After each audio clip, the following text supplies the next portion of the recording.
I'm here today because 18 years ago, I noticed a problem that chips and data had that was most likely going to get worse over time. I was an intern at Intel doing my PhD. I was an Intel fellow, and I was working to solve thermal interface problems. That's what Carbice does. And it all started from realizing that the problems that we were going to face in the future related to chips getting bigger and having more power density was no longer just a problem of cooling the chips, it was a problem of cooling the chips reliably.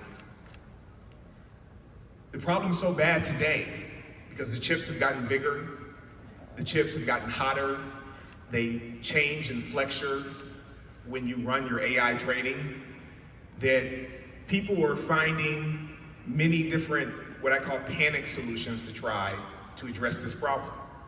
They're even taking things like graphite that has a difficult carbon footprint and trying to morph it into solutions with complex processing and so on. But what I want to share with you today is that doesn't have to be the future.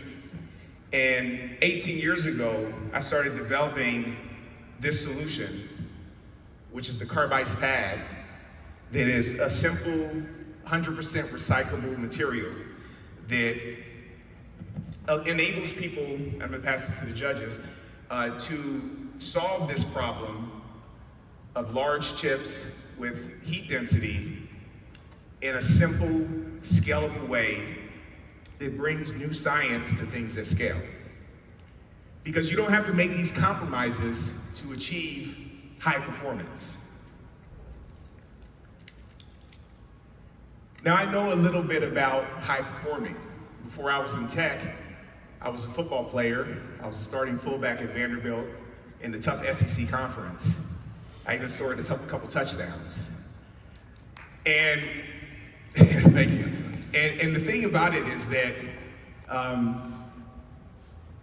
when you have a high performing athlete and you perform at a high level, everybody lifts, everybody runs, everybody watches film. There are small things that you do to differentiate. And you set goals. And I'm gonna give one example. Like if you want to lose a little weight so you can run faster for the next season, right? The goals you set and the metrics that you set are important, right? If you wanted to try to lose some weight, gain muscle, to perform better, you can set the metric to reduce calories and eat a donut, right? 250 calories, right? And this is a lesson of just like how, in order to innovate, the metrics that we choose when we talk about innovation are important. But you know that Tom Brady is not gonna eat a donut. Tom Brady's more likely to eat oatmeal, which is 500 calories when you put berries and nuts. So here's something that has more calories, but has more nutrition that can help you achieve your goal better.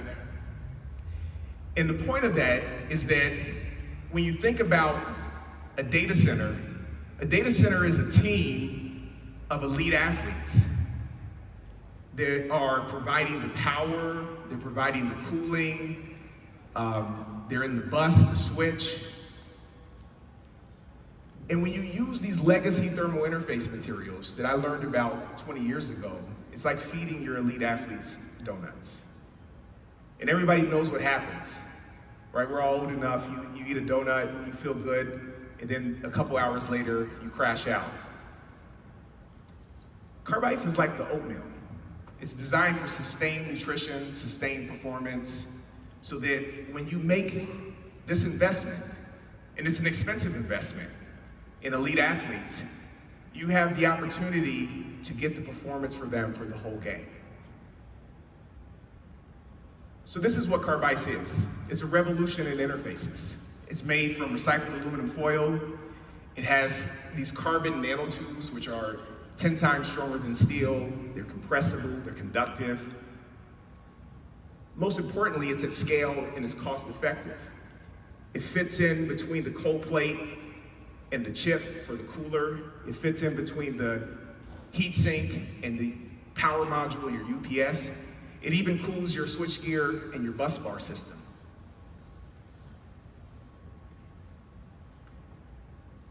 When you have something that can let your elite athletes, your components in your data center, perform and return the investment that you made in them, that's how the team becomes a championship team. And frankly, that's how Team Earth wins with Carbice. Because it moves us to a more sustainable material system. It moves us to a more simple manufacturing process. It reduces the waste, the primary and secondary, and it enables circular design.